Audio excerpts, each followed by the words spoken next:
Halo teman-teman, pada video kali ini saya akan membahas tentang Excel.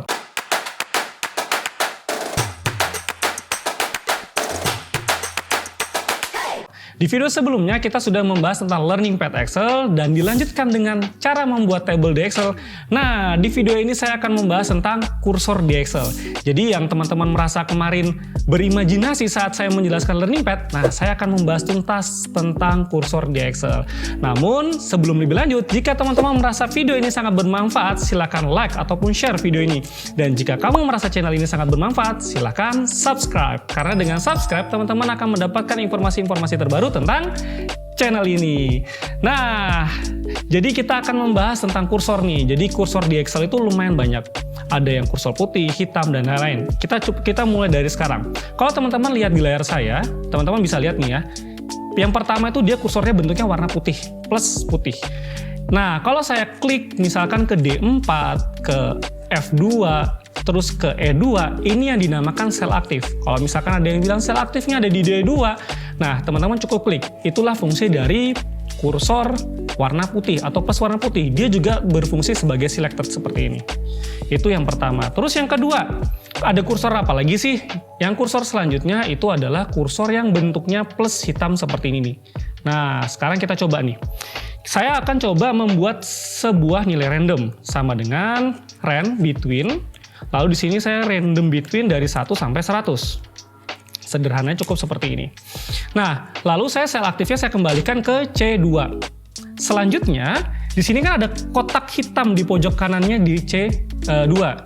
Teman-teman tinggal mengarahkan kursornya teman-teman ke C2 aja. Tuh, berubah kan jadi plus hitam? Nah, ketika sudah berubah jadi plus hitam seperti ini, teman-teman tinggal klik. Maka dia, ketika teman-teman drag ke kiri ataupun ke kanan ataupun ke bawah, dia akan auto calculation. Saya coba ya, saya klik, lalu saya drag ke bawah, maka dia akan auto calculation seperti ini. Cukup mudah kan? Jadi kalau misalkan teman-teman punya formula dan teman-teman ingin auto calculation seperti saya seperti ini, cukup arahkan kursornya itu ke pojok kanan bawah, klik lalu drag ke bawah ataupun ke samping, sesuai dengan kasusnya teman-teman. Nah, selanjutnya ada apa lagi sih kursor di Excel? Jadi kursor di Excel itu tidak hanya ini. Di sini juga ada yang bentuknya panah atas, panah bawah, panah kanan kiri. Itu maksudnya sebenarnya cut atau memindahkan. Contohnya gini, ini saya klik, lalu saya drag ke samping ke J2 sampai J15 nih ya. Saya lepas, maka dia akan memindahkan. Sebenarnya sama seperti kalau kita Ctrl X, ini saya Ctrl X ya, lalu saya Ctrl V. Plek, sama. Pak, itu kok nilainya berubah? Ya sorry ya, itu soalnya saya pakai random, jadi nilainya berubah-ubah.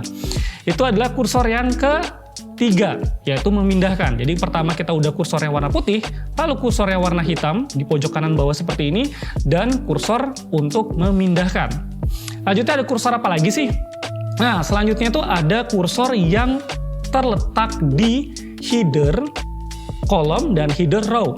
Header row dan header kolom itu posisinya di sini. A, B, C, D, E, F, G, H itu adalah header kolom, 1 sampai 15 dan seterusnya itu adalah header row. Oke ya teman-teman ya.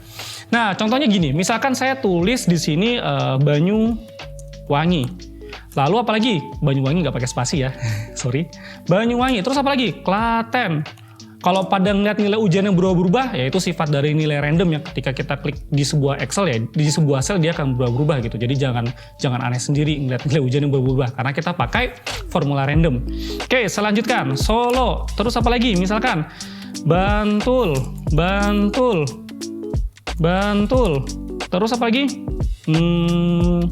Solo. Dan di sini akan saya copy paste untuk mempersingkat waktu. Nah, dan saya akan copy paste. Oke, ada 2 lagi. Yap, have done. Di sini saya sudah punya datanya. Dan teman-teman lihat, Pak, itu kok datanya agak berantakan sedikit ya? Coba kalau teman-teman lihat. Teman-teman lihat di sini Banyuwangi itu ketimpa sama kolom yang ada di C. Nah, untuk melebarkannya teman-teman bisa klik di sini, lalu teman-teman geser. Saya contohkan di sini ya. Teman-teman bisa lihat, oh ya ini kursor selanjutnya. Teman-teman bisa lihat ada panah ke bawah seperti ini dan panah ke samping seperti ini. Itu artinya dia ngeblok full satu baris atau ngeblok full satu kolom. Nah, pada kasus ini kita tuh kan ingin melebarkan. Nah, kalau teman-teman ingin melebarkan, teman-teman bisa blok dulu kolom-kolomnya yang ingin teman-teman lebarkan. Lalu teman-teman arahkan kursornya itu terserah, yang penting di antara ABC-nya ini sampai membentuk panah kanan kiri seperti ini. Lalu klik, tinggal di-drag aja. Maka dia akan lebarnya sama persis, baik itu kolom A, kolom B, kolom C. Lalu ada timbul pertanyaan, Pak, kolom nilai ujian itu kan seharusnya nggak lebar-lebar banget. Biar kita hanya spesifik data yang ada di sana bagaimana? Nah, kalau kasusnya seperti itu, maka teman-teman cukup perlu mengarahkan kursornya seperti ini, sampai bentuknya panah kanan kiri, lalu teman-teman double klik saja. Nah, maka secara otomatis semua kolom akan mengikuti lebar dari datanya. Oke, cukup mudah ya. Nah, selanjutnya, apakah itu berguna juga untuk yang raw? Yes, itu berguna juga untuk yang raw. Jadi misalkan teman-teman ingin datanya ini agak sedikit lebar sedikit, teman-teman silakan blok, lalu drag sesuai dengan ukuran yang teman-teman butuhkan. Maka dia akan lebar sesuai dengan yang kita arahkan. Baik itu header raw ataupun header kolom. Oke ya teman-teman, jadi semoga terjawab terkait dengan imajinasi teman-teman tentang kursor. Dan semoga video ini bermanfaat. Sampai ketemu di video selanjutnya. Salam, terima kasih.